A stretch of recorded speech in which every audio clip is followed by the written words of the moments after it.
Hey, what's going on? If you're here because you're wondering what it takes for you to get your hands on one of these, I welcome you, because in today's video I'm going to be showing you what it took for me to get my license here in the state of Georgia. So let's get into it. Alright, let's go ahead and get into it. This is going to be the process of getting your real estate license here in the state of Georgia.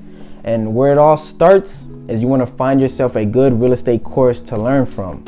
Now, I ended up choosing the Georgia MLS Training Institute. There's plenty of other courses provided by other companies here in Georgia, but I chose that one, and I'm gonna go ahead and try to throw that in that link in the bio somewhere. And with that course, it took, every course requires for the state of Georgia 75 hours minimum. And with that Georgia MLS Training Institute, I paid around $350, and that's for the course and it's in some books. Just for the course, it's $175. Now, they offer two options. You can go online or you can go in person. I do recommend probably going in person because you can ask questions and you're right there just hands-on learning it every day. But I did it online because it allowed me to work and do it as I pleased. They give you a little set time frame to when that course has to be done. Now, as you're doing the course, you want to make sure you comprehend everything. I mean everything, like every single page. I've read the course, I went through it more than a dozen times. I know it, I'm more than a dozen times, I mean it. Because when that final exam for that course comes, it's no joke. Everything, they really want to go over that. So, as you're going through the course, go hard. And once that course is finished, they are going to give you a completion of the course. That's 75 hours. The next step for that course, though, they're going to also want to give you a final exam. And for that final exam, you're going to pass, I'm sure, I do believe it was 75 or higher or 78 or higher. It was one of those scores that you had to get above on the test. You pass the test and you complete the course itself. Once that's all complete, the next step for you is that course, Georgia MLS, they're going to go ahead and send that information over to the Georgia Real Estate Commission. And what that's going to allow you to do, they're going to allow you to then take their state exam. That's the big boy right there. And now, I was super nervous just to go ahead and take the Georgia MLS one. That's a big deal. They only give you 2 tries, and if you don't do it in 2 tries, you're out. You got to retake the whole test, the whole class. So I'm glad I did it in the first one. So that made me set to go ahead and take the state test. Now, the state test is a different story. It's a different ballpark. It's insane how different it is. It almost makes you feel like the online course trained you none for the state test. So I recommend you go out there and you find other ways, other things to study to broaden what you've already learned from the course. There's going to be some stuff from the course, obviously, but you need to know a lot more from what the course has told you.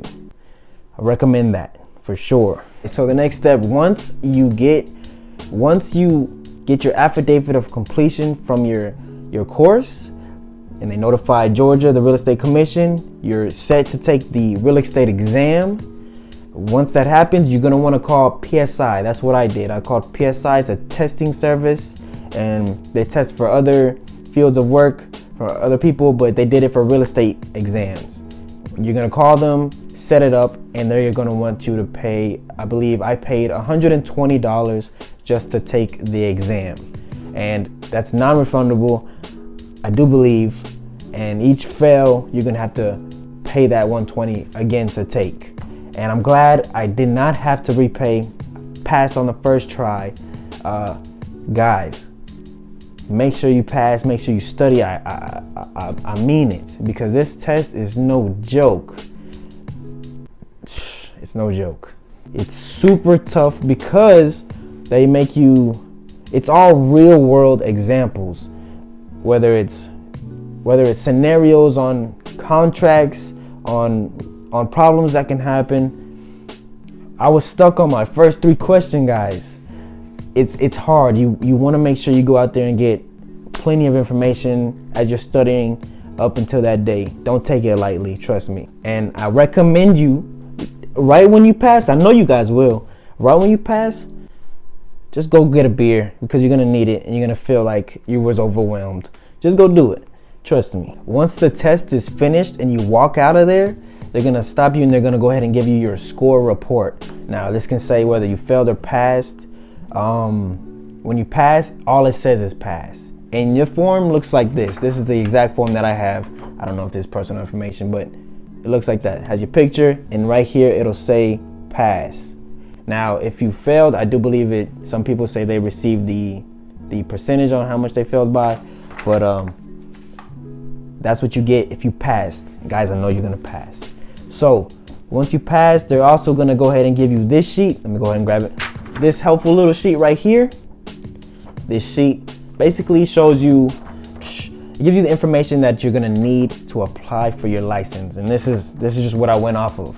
So I'm gonna go ahead and share with y'all what you're gonna need on this list. So one of the first things on this list that you're gonna wanna go ahead and get is gonna be your crime report. And this cost me about 10 bucks. Here in Georgia, you can get it anywhere. I got mine at Chamblee, and I don't live in Chamblee. And you're gonna go ahead and get that. Another thing you're gonna need is your score report. That's what I just showed you. That's this paper, your score report. You're gonna have that handy too. It's part of the list. The next thing you're gonna wanna go ahead and grab is your lawful presence affidavit, which is something like this. And you gotta get this notarized. And I got mine notarized at UPS for about 5 bucks. And there's one final piece that you're gonna need to this list, and this is going to be your sponsoring brokerage form. Now this form is gonna be what's gonna allow your license to hit straight on active. If you don't have this form yet, it's gonna be placed on inactive, and I'll speak more about that in just a second. But that form looks like this.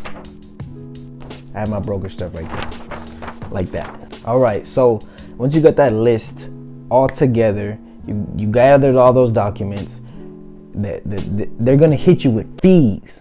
They're gonna want to collect fees also. And the fee that they're asking at the time was $170. And this is the curveball they throw for you. If you don't apply for the license within 3 months, they were ready to charge me.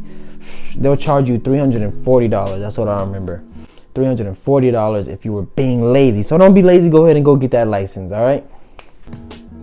All right. So kind of want to bring it back also, back to where I was talking about the sponsoring brokerage form, and that form is going to kind of dive into more fees. Yes, fees. In order to get that form filled out and everything, you're going to want to go ahead and find a brokerage that you love. You know, do all your research. I'll try to make a video on that another time. But go ahead and find your brokerage. Now, most brokerages are going to want you to be with an association, a realtor association. And myself personally, I am with the Atlanta Realtor Association. And in order to do that, it costs money. I thought it was nothing. You know, I thought you had to you got your license and that's that. You have to join an association, and that's probably one of the most expensivest things about this. It cost me about $450 just to join the association, which the brokerage needed me to join first before they can sign the sponsoring brokerage form. Once that is paid to the association, I notify the brokerage, they'll sign that bad boy, and they're also going to want to collect more fees. With the fees that they're going to collect they're going to be their first month's brokerage fee. They're going to do that for you right there. They're going to go ahead and take that payment off you. Once you got that document, you know, all 4 of those documents, you sent them in, you paid all the fees because it costs money to make money. What I ended up coming out of pocket in total, I spent about, I just calculated all this. I didn't even know. $1,105 is what I ended up coming out to just as an investment to get my real estate license. If you're able to get all that taken care of in one day, you can get all that paperwork, everything paid off, brokerage signed up, turned in. You can possibly be issued your license the same day here in Georgia. And I wish I could have did that, but it took me some time. I had to go and get some other papers and, you know, get those fees ready. But that was about it. you get all that taken care of, and you'll be set. You'll be ready to get your license. Guys, I know you'll be able to go out there and do it. Listen, if this video was helpful, please go ahead and send it to somebody else and bless their day. Hopefully it'll help them out that were in the same situation or may not know how many fees, whatever they got to do, the process here in the state of Georgia. Again, things may change. It is a new year. You may see different prices, but just do your research. Again, if this video was helpful, go ahead and send it to somebody. Thank you so much, and I'll see you guys on the next one. All right, peace out.